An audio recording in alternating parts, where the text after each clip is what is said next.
Hi, this is Matt, and today I'm going to be doing a critical review of the Samsung ATIV Book 8. This is a video and request from a review I did for the HP JT1000, which I had a lot of issues with. I bought it for my personal computer, hated it so much I sent it back, and I bought this instead, and this is my review of it. Some technical specs for it real quick. It's got a 3635QM i7 quad Intel processor, 2.4 3.4 gigahertz, 8 gigabytes of memory, an 8770 Radeon 1 gigabyte video card, JBL speakers, and Intel Centrino wireless card. And I mentioned the wireless card only because it will come up later on in the review. So let's get to it. Now, in terms of what I'm looking at, I'm comparing all laptops to a MacBook Pro. The reason I do that is because to me the MacBook Pro is the pinnacle for build quality in a laptop. It's a solid aluminum block that's been machined out. It's lightweight. It cools the computer. It's solidly built. You can drop the thing. It's all quality parts. The keyboard feels amazing. It's quality plastic on the keys. The trackpad feels amazing. Everything, their screens are obviously amazing. Everything about them is basically the Ferrari of laptops. The reason I don't buy them is because, one, the cost is like a Ferrari. And also like a Ferrari, it isn't what most people have. And I made the mistake a long time ago of buying a Zune, and then the Zune turned into a big pile when the iPod took off, and I was a person stuck with a Zune, which I couldn't connect to the car or anything else. So it's important to have the thing that most people use. Now, a lot of people use Mac products, so it's not an issue there, but in terms of playing video games, modding video games, using the real 3D software like 3D Studio Max, all of that stuff can't be done on a Mac. You have to have a PC to run that, and I'm not going to buy a Mac, pay the premium to get a Mac, and then put Windows on it. One of the reasons they charge you is for their system. It's also for the computer, but that's part of their whole thing. And honestly, I don't care for the Mac system. I grew up on PCs. I know PCs. Now, Windows 8 is a pile as well. But before Windows 8, when it was Windows 7, and you can run Windows 8 just like Windows 7, it's still great. I know where everything is. I know how to use it. And if there's anything that comes out free, a new free Photoshop type program, it will be for the PC. It's just one of those things. It's like buying a Mustang. Mustang's not the best car in the world, but parts are readily available, and there's 100 different mods you can do to it. So, and the last reason I wouldn't buy a Mac, besides the cost and besides the operating system itself, is Mac does not do this.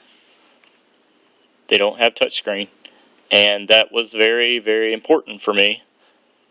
And I don't think Mac will do touchscreen for a long time until they basically get forced into it. Because I think they're afraid that it's going to compete with their iPad products, and they just don't want to go down that road since they're making a lot of money with iPads. So, anyway, let's dive into the review. The name of this review is going to be 5 Mildly Irritating Things. So the HP was so bad that I sent it back. The main reason I sent that computer back was its screen. The screen was atrocious. That's not the case here. The 5 mildly irritating things, I'm going to do them in order. Number 1 is the plugs.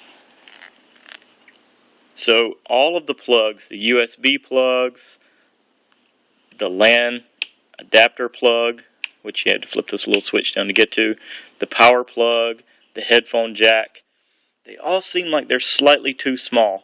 Almost as if the computer shrank some on the boat when it came over here.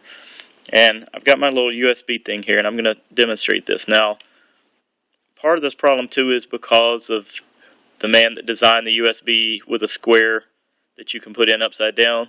I've always hated that guy. I wish I knew his name. I'd send him a letter.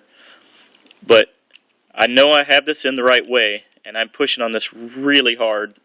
There it goes. And to pull it out, I'm pulling really hard. And everything is like that. It's mild. It's not a big deal. But I can tell you this. When you go to put your USB drive in, which mine is all plastic. I've got a 16 gigabyte little plastic flimsy thing. I have to hold the computer with one hand and plug the USB plug in with the other. And I have to make sure it's aligned because I feel like I'm going to snap off the USB dongle part. They shouldn't be that tight. It's odd that they are. The power plug is another irritating part.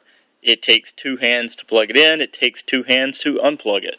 So when I come into the living room and I've got my glass of milk and my cookies, and I come to use my laptop and I get ready to unplug it, I have to put the cookies and the milk down, use two hands to unplug the laptop so I can move it over to my lap. Again, not a big deal. It's just mildly irritating every time. You also have to have the two hands to put it in, plug it in, so you can't just be like, oh, I'm going to set the laptop down and go do something. It'd be nice if it were you could do it one-handed, but you have to use two hands to firmly hold the laptop and firmly shove the plug in there. It just doesn't feel right. And again, MacBook did it better. They've got a little magnetic clasp. You can just hold it. You can just dangle it close to the power thing, and it just magnetically holds right on there. I didn't talk about the build quality. You're right. Thanks for reminding me of that. So, build quality, real quick. Since we're talking about these, I guess this kind of goes into it. But these are mostly going to be positive. This is all aluminum. Very nice. What's important here is that this is also aluminum. This bends around. This has been stamped out of one sheet so that this is all a bend and a bevel. And that's important because it makes it strong. This is really strong right here, as is this. So the whole screen's very strong. I feel very comfortable putting glasses of milk down on this as long as they're empty. The top is aluminum as well, which is really nice. And it's got this little press right here that the keyboard recesses in. Again, this has been stamped, and that's good because this gives this whole piece a really strong rigidity line here and here. So this is all really solid. There's no flexing on this. It feels really good. The only place they really screwed up, this piece right here, this is all a big piece of cheapo plastic. No idea why they did that. I would love for the guy that built this and designed it to explain to me why that is. There's probably some kind of wireless device in there that would interfere with the aluminum, but again, the MacBook does it, so why couldn't you? It's also pretty ugly because it creates this weird little catch right here, and there's this line all the way across there, which would have looked really nice if this were all aluminum and smooth like this. It does weaken it just a tad this way. I can kind of flex that some, but that's not a big deal. I just, don't do it. Think about this stuff before you make stuff. The bottom's, again, plastic. Not a big deal. This is also plastic. This is not aluminum. So, you're not getting a whole lot of aluminum. You're getting aluminum top and aluminum cover. And that's it. That's not bad, but this right here is one of the mildly irritating problems. And I'll go ahead and talk about that right now. Because this is two pieces, okay, there's a little separation line right there. And it's really hard to capture that on camera. But you can hear my fingernail catching on it. So here's what happens. You're sitting there and you're typing, typey-type, and you pull your hands down and it mildly scrapes. Now, it's not painful. It's not, it's like a mild exfoliation. But like I said, it's irritating because if they would have just not done that, if they would have, say, made the top piece bigger than the edges and had that seam be on the front instead of on the top, it wouldn't create that little catch. You know, it's almost as if somebody didn't sand this properly, and there's still just a little bit of, like, see if I run my finger across here, it just stops right there. The fingernail catches on this edge every time. Let's see if you can hear it. Again, not a big deal, just mildly irritating. Every time you type and pull your hands away, it's a little scratchy instead of being a little smooth. You know, looking for perfection here, people, and you're not doing it. So, next mildly irritating thing is opening the lid. When you close the computer, it's pretty nice, pretty flat. When you go to open the computer, you have this one tiny little plastic nub right there. Now, almost all the laptops I've had before have had a cutout right there where you can kind of get your thumb under. This just has this little plastic nub, and this happens a lot.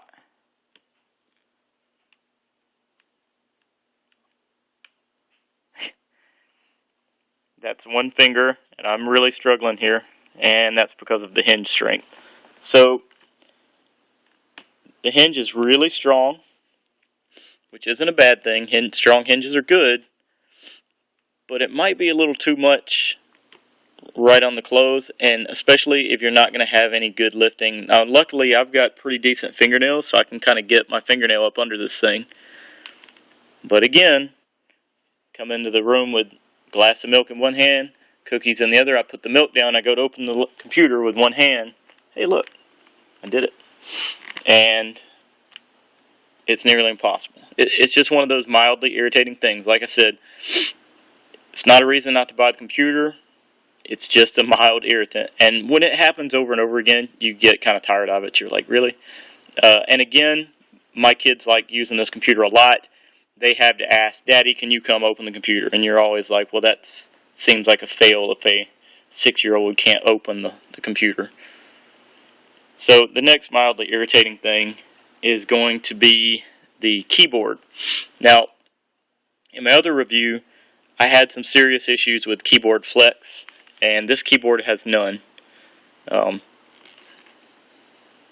This keyboard is solid built. It's probably somehow attached to this aluminum plate, and as I said, these lines make this aluminum plate really strong. This keyboard is solid as a rock. There's not any flex in this keyboard. And you're thinking, well, great, then why are you about to complain about the keyboard? Well, I'll tell you why. There's a very specific problem that this computer has with its keyboard. As you can see, it's silver with black letters. And what's interesting about that is that was a revelation to me when I first got this. I wasn't sure I was going to like it because, you know, it's different. Every other keyboard in the world is black with white letters, even the MacBook. And aesthetically, I didn't like that it was kind of all one color. I wanted it to be black keys to just have some contrast. But then after I got it, I realized that's how we read. Like, all of the type we read is black letters on a light background. And I'm a graphic designer. This is something I should have known. I deal with type and lettering all the time. It just never occurred to me that keyboards are backwards. All keyboards are backwards. They have black backgrounds with white letters, and because letter forms are very thin and dainty, that's a problem for seeing them. So this is actually a much better solution for keyboards. I can see this keyboard in almost every lighting situation, and that a lot of that has to do with the fact that the screen is crazy bright, and it lights up all of this area really well, and you basically get a good reflection off of these keys so you can see the letters in nearly every situation. But I'm supposed to be talking about the mild irritation, right? Well, there is one case in which this is a problem. And that is the backlighting for the keyboard. And I'm going to go ahead and activate it. So now the backlighting is on. And the keys are not as easy to see. In fact, now they're gone. The letters are just gone. So now what we have is a weird situation where the keys are light colored and the lit up letters are also light colored, meaning they're impossible to see. Now that's okay if it's completely dark. So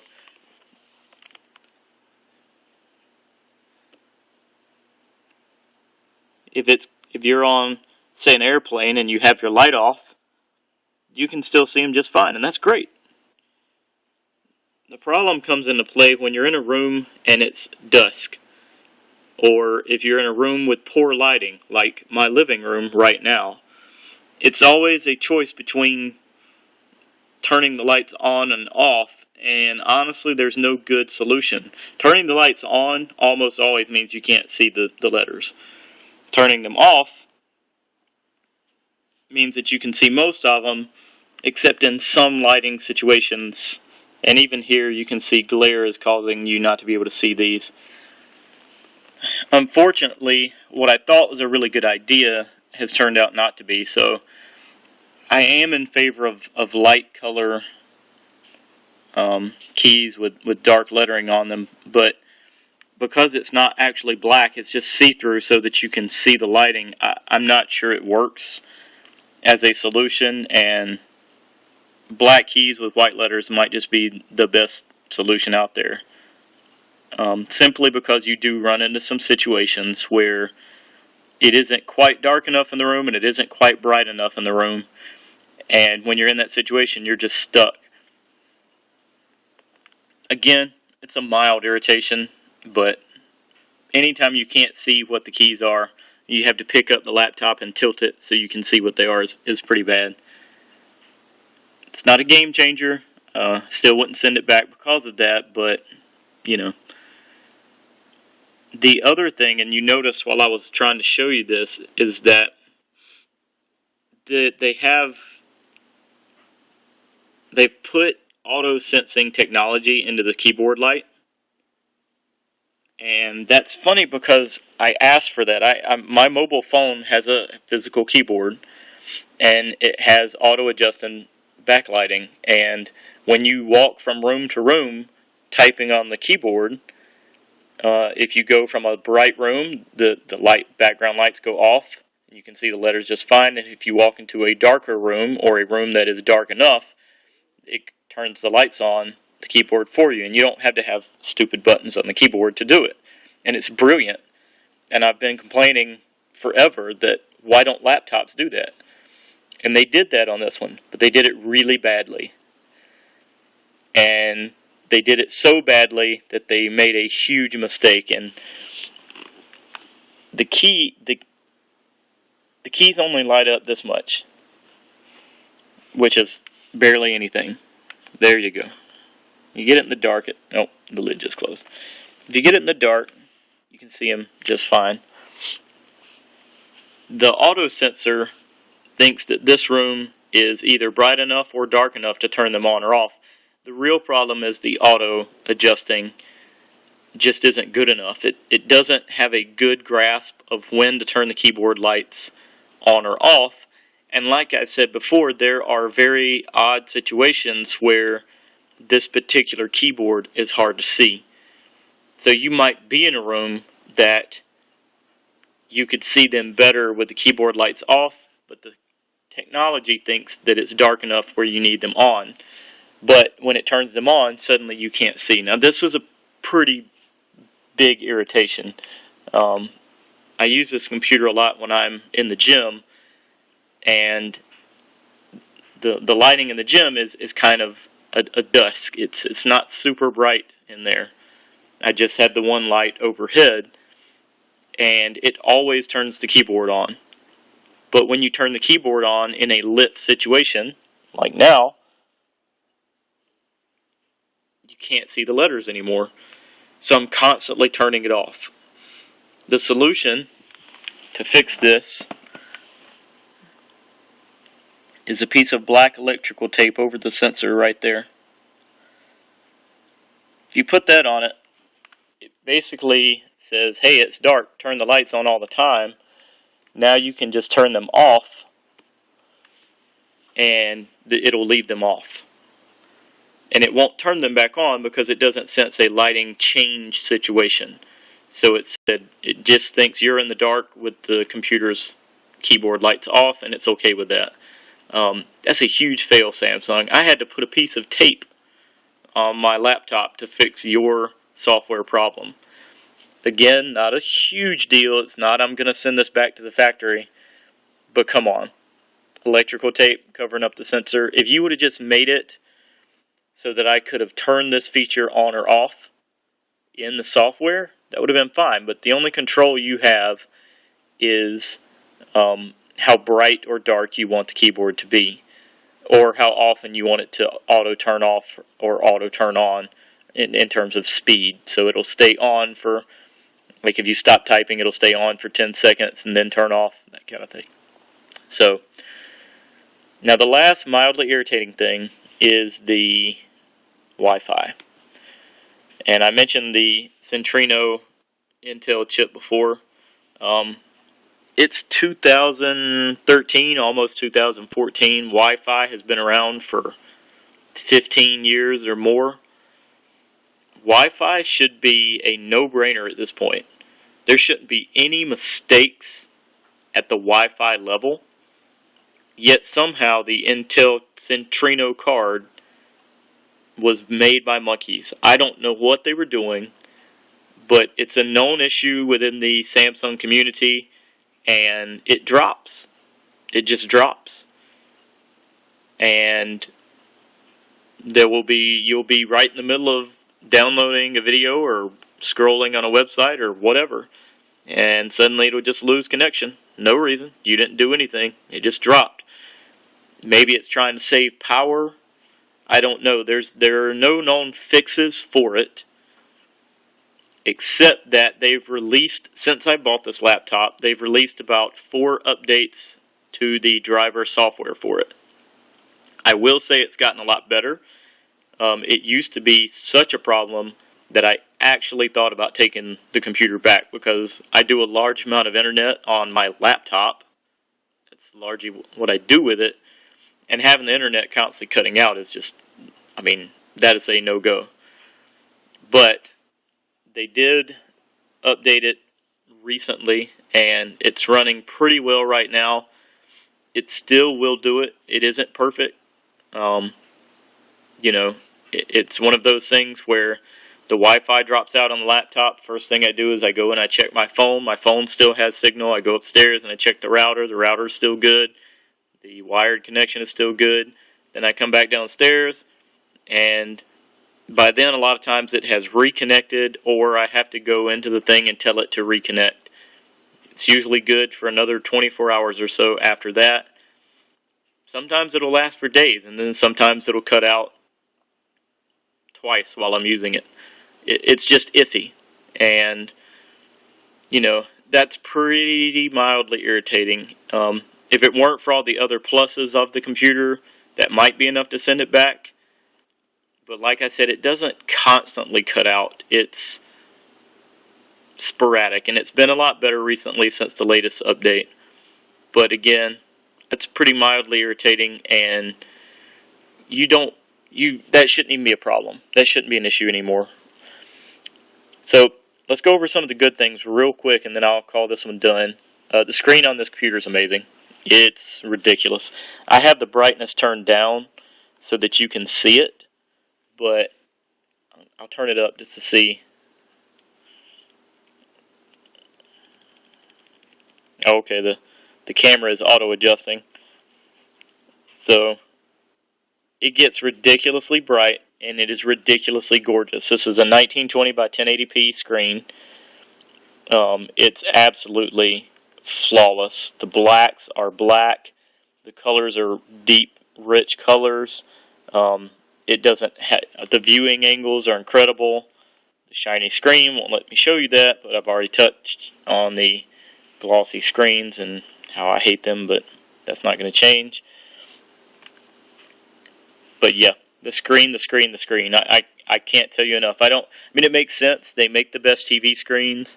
They make the best portable device screens. It makes sense that they would have the best screen on their laptop. That's why I bought it.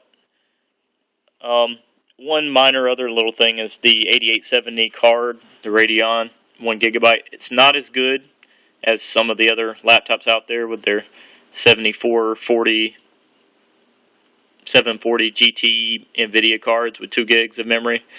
But I can play StarCraft 2 on this at full resolution, at ultra settings, and it runs fine. It runs fast, so there's no issue with it. It's just that, it isn't quite as good. If you do a comparison on a website, it will basically say that the other card is a little bit better in some areas. I don't like that it doesn't have the 2 gigs of memory, because again, I said I use 3D software, so more memory is always better for textures, but, it's not preferable, but it's good enough to do everything I want with it. Other nice things are, surprisingly, the sound. It's got JBL speakers, and I'm not sure if you're going to be able to hear this very well with the...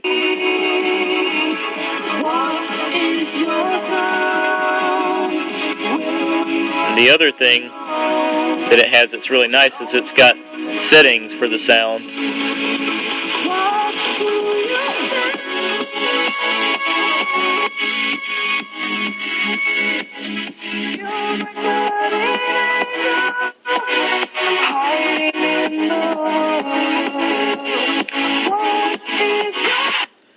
So, like I said, you can change the sound a lot just with those settings, and I've gotten it to sound pretty good. Before this, I had the HP, and it had the Beats Audio, which everybody raves about, and I was like, meh, it's okay. It still sounds like a laptop. When I got this really sounded like a laptop, very tinny, high-pitched, but you can go in there and change those settings to R&B sound. It sounds just as good as the HP Beats Audio. So very impressed with the sound, actually, for the laptop, and for the fact that they don't even boast about it. It's one thing if you're saying, hey, we've got Beats Audio, and I'm like, yeah, this sounds about the same to me. It's different when you don't have any expectation, and it's better than you thought. And the last thing is the trackpad on this is really good. It's got a great feel to it, and got a great click.